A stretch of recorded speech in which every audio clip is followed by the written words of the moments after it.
ఒక సముద్రపు దారి మూసుకుపోయింది అండ్ ప్రపంచంలో 20% ఆయిల్ సప్లై ఆగిపోయింది. మన ఇళ్లకు, మన హోటల్స్ కు గ్యాస్ రాదా? మన నేవీ షిప్స్ ఇప్పుడు సీలో ఉన్నాయి మన గ్యాస్ కోసం.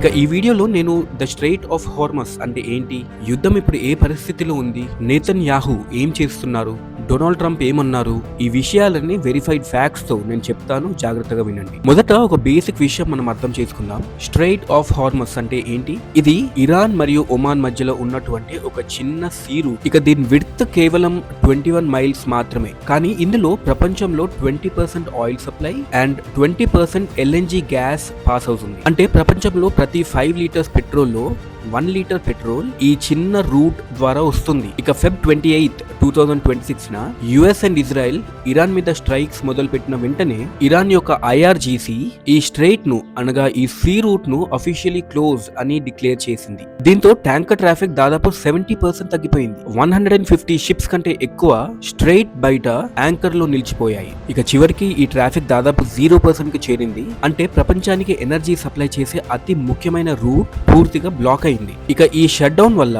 ప్రపంచ ఎకనామిక్ మీద ఇమ్మీడియట్ గా ఎఫెక్ట్ పడింది. ఇక యుద్ధం మొదలు కాకముందుకు ఆయిల్ ప్రైస్ ఒక బ్యారెల్ కు దాదాపు $65 గా ఉండేది. కానీ ఈ సీ రూట్ ఆ స్ట్రెయిట్ ఆఫ్ హార్మస్ క్లోజ్ అయిన తర్వాత ఆయిల్ ప్రైస్ దాదాపు $105 కు చేరింది. అంటే ఒకేసారి 40% కు పైగా పెరిగింది. ప్రస్తుతం Brent crude oil price barrel కు దాదాపు $100 ఉంది అండ్ మార్కెట్స్ లో అన్సర్టనిటీ వల్ల ఇంకా పెరిగే అవకాశం కూడా ఉంది. ఇప్పటికే Saudi Arabia and UAE alternate roots ను వాడడం మొదలు పెట్టాయి. కానీ అక్కడ ప్రాబ్లం ఏంటంటే అక్కడ ఉన్న ఆ పైప్ లైన్స్ కెపాసిటీ స్ట్రెయిట్ ద్వారా వచ్చే కెపాసిటీ కన్నా చాలా తక్కువ. అంటే రోజుకు 12 మిలియన్ బ్యారెల్స్ డెఫిసిట్ లో ఉంది. అంటే ప్రపంచంలో ఆయిల్ డెఫిసిట్ మొదలైంది. ఇక దాని ఇంపాక్ట్ మనందరి జోబులపై చేరుతుంది. ఇప్పుడు మనందరికి అతి ముఖ్యమైన క్వశ్చన్ ఒకటి వస్తుంది, మన ఇండియాకి గ్యాస్ వస్తుందా అని. మార్చ్ 14th న ఇండియన్ నేవీ వార్షిప్స్ ఎస్కార్ట్స్ తో శివాలిక్ అండ్ నందాదేవి అనే 2 Indian LPG tankers strait of Hormuz దాటి సేఫ్ గా గల్ఫ్ ఆఫ్ ఒమాన్ లోకి వచ్చాయి.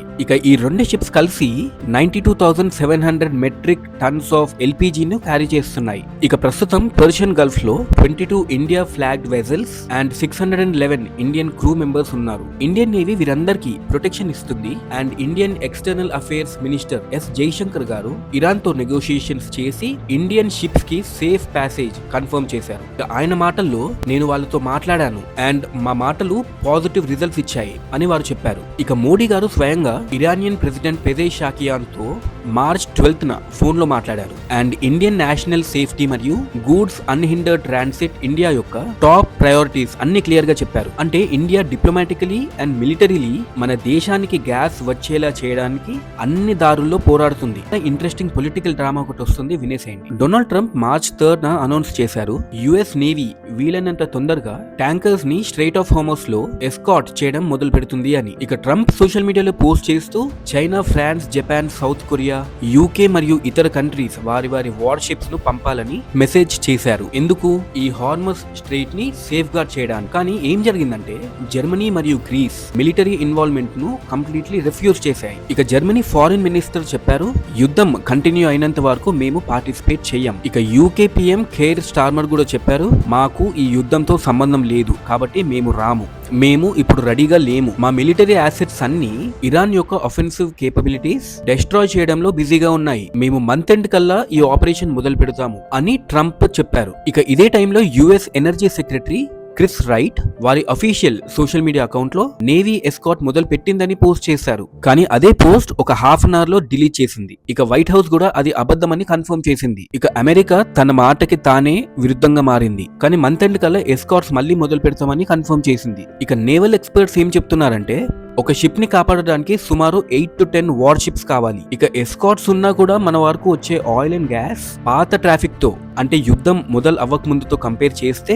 కేవలం 10 షిప్స్ మాత్రమే సేఫ్ గా వస్తాయి. అంటే యుఎస్ చాలా కాన్ఫిడెంట్ గా మాట్లాడింది, కానీ అలైస్ రిఫ్యూజ్ చేశాయి. అండ్ నేవీ కూడా ఇంకా రెడీగా లేదు. ఇక ఇప్పుడు నేతన్యాహు గురించి లేటెస్ట్ అప్డేట్ వినండి. మీరు ఈ వీడియో ఇక్కడ వరకు చూసారంటే ఈ టాపిక్ మీకు నచ్చిందని అర్థమైతా ఉంది. మీ విలువైన సమయాన్ని ఇచ్చినందుకు చాలా థ్యాంక్స్. మరి లైక్ చేయడం మర్చిపోకండి. ఈ వీడియోను మీ ఫ్రెండ్స్ అండ్ ఫ్యామిలీతో షేర్ చేసి ఈ ఛానల్ ను సబ్స్క్రైబ్ చేసుకోండి. అలా చేస్తే ఈ వీడియో మరింత మందికి చేరుతాయి అండ్ మీ సపోర్ట్ వల్లే ఈ ఛానల్ గ్రో అవుతుంది. Now let's get back to the topic. March 12th Netanyahu తన ఫస్ట్ ప్రెస్ కాన్ఫరెన్స్ లో మాట్లాడుతూ ఇరాన్ ఇప్పుడు సేమ్ ఇరాన్ కాదు, ఇది ఇంకా అంత పవర్ఫుల్ గా లేదు అని కాన్ఫిడెంట్ గా చెప్పారు. ఇక నేతన్యాహు ఇంకొక విషయం కూడా కన్ఫర్మ్ చేశారు. ఇజ్రాయలీ స్ట్రైక్స్ ఇరాన్ యొక్క టాప్ న్యూక్లియర్ సైంటిస్ట్ ను చంపేశాయని, ఐఆర్జీసీ అండ్ బాసిజ్ ఫోర్సెస్ కు చాలా డ్యామేజ్ అయింది అని. ఇక నేతన్యాహు యొక్క గోల్ ఏంటంటే ఇరాన్ లో రెజీమ్ చేంజ్ క్రియేట్ చేయడం. సింపుల్ గా చెప్పాలంటే ఇరాన్ దేశంలో ఉన్న కరెంట్ గవర్నమెంట్ ను పడగొట్టి కొత్త గవర్నమెంట్ ను తీసుకురావడం. ఇరానియన్ పీపుల్ తమ గవర్నమెంట్ ని పడగొట్టేటటువంటి కండిషన్స్ ను క్రియేట్ చేయడం. కానీ ఇరాన్ మాత్రం ఊరుకోలేదు. ఇరాన్ ఐఆర్జీసీ పబ్లిక్లీ డిక్లేర్ చేసింది నేతన్యాహుని పర్స్యూ చేసి చంపేశామని. దీనికి రెస్పాండ్ చేస్తూ నేతన్యాహుస్ ఆఫీస్ ఇది ఫేక్ థ్రెట్స్ అండ్ రూమర్స్ అని డిస్మిస్ చేసింది. ఇక నేతన్యాహు మిజైల్ స్ట్రైక్స్ సైట్స్ కి పర్సనల్ గా వెళ్లి తాను సేఫ్ గా ఉన్నానని ప్రపంచానికి చూపించారు. ఇరాన్ ఇప్పుడు ఏమంటుందంటే స్ట్రైట్ ఆఫ్ హార్మస్ అనేది అన్ని కంట్రీస్ కి మేము ఓపెన్ చేశాం, కానీ యుఎస్ కి మరియు దాని అలైస్ కి తప్ప. ఇరాన్ ఫారెన్ మినిస్టర్ అబ్బాస్ అరగ్జీ ఏం చెప్పారంటే చాలా కంట్రీస్ వాళ్ళని సేఫ్ ప్యాసేజ్ కోసం అప్రోచ్ అయ్యాయి అండ్ అది మా మిలిటరీ డిసైడ్ చేస్తుంది అని వారు చెప్పారు. ఇండియా మాత్రమే కాదు, టర్కీ, పాకిస్తాన్ ఇవి కూడా నెగోషియేషన్స్ చేసి సేఫ్ ప్యాసేజ్ కి అప్రూవల్ తీసుకున్నారు. ఇక పాకిస్తాన్ ట్యాంకర్ ఎంటీ కరాచీ కూడా ఆ స్ట్రైట్ ను దాటింది. చైనా తన ఆయిల్ లో సగానికి పైగా స్ట్రైట్ ఆఫ్ హార్మస్ ద్వారా తెప్పించుకుంటుంది. కానీ ఇరాన్ మాత్రం చైనాకి ఆయిల్ ఆపలేదు. యుఎస్ ట్రెజరీ సెక్రటరీ దీన్ని అఫీషియల్ గా కన్ఫర్మ్ చేశారు. అంటే ఇరాన్ సెలెక్టివ్ గా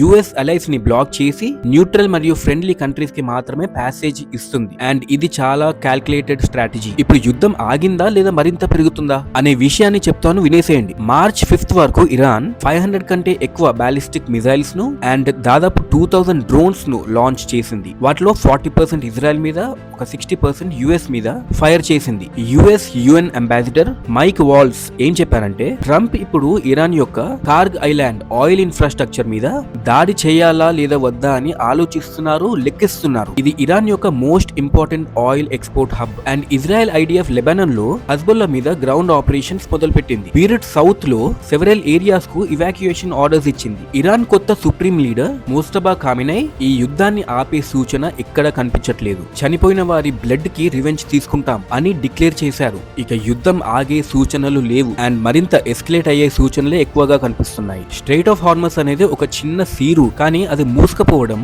మన ఇళ్లలో గ్యాస్, మన హోటల్స్ లో వంట, మన వాహనాల్లో ఫ్యూయల్ అన్నిటికీ ఎఫెక్ట్ చేస్తుంది. మన తెలుగు వాళ్ళకి అర్థమయ్యే భాషలో చెప్పాలంటే వేల కిలోమీటర్ల దూరంలో జరిగినటువంటి ఒక యుద్ధం మన వంట గ్యాస్ సిలిండర్ ప్రైస్ ను నిర్ణయిస్తుంది. అందుకే వరల్డ్ న్యూస్ తెలుసుకోవడం మన బాధ్యత. ఎందుకంటే ఆ వరల్డ్ మన డైలీ లైఫ్ లో కనెక్టెడ్ గా ఉంది. ఇక మన తెలుగు సమాజంలో తెలివైన వారు ఎవరంటే ప్రపంచం గురించి అర్థం చేసుకున్న వారే. అదే మన శక్తి, అదే మన గర్వం. ఇక వీడియో నచ్చితే లైక్ చేయండి, మీ ఫ్రెండ్స్ కి, మీ ఫ్యామిలీకి షేర్ చేయండి. నేతన్యాహు చనిపోయాడా అనే రూమర్ గురించి అసలు నిజాలు తెలుసుకోవాలంటే మా ఛానల్లో ఉన్న ఈ వీడియో తప్పకుండా చూడండి. మరిన్ని వెరిఫైడ్ వరల్డ్ న్యూస్ కోసం మన ఛానల్ ను సబ్స్క్రైబ్ చేసుకోండి.